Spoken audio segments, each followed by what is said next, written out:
his batting. If he's not happy with Sylhet স্টেডিয়ামে তখন বেশ উত্তপ্ত পরিবেশ।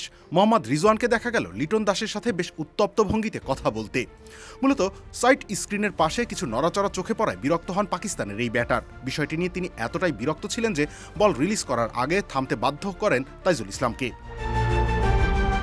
বিষয়টা তাতিয়ে দেয় লিটন দাসকে।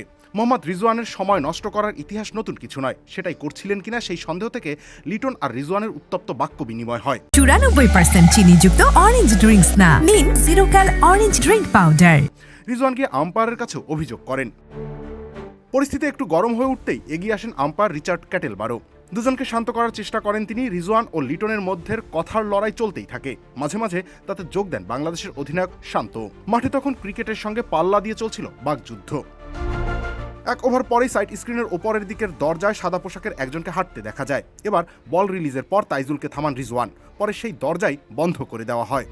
এবার অবশ্য রিজওয়ানকে উদ্দেশ্য করে কিছু বলেননি লিটন দাস।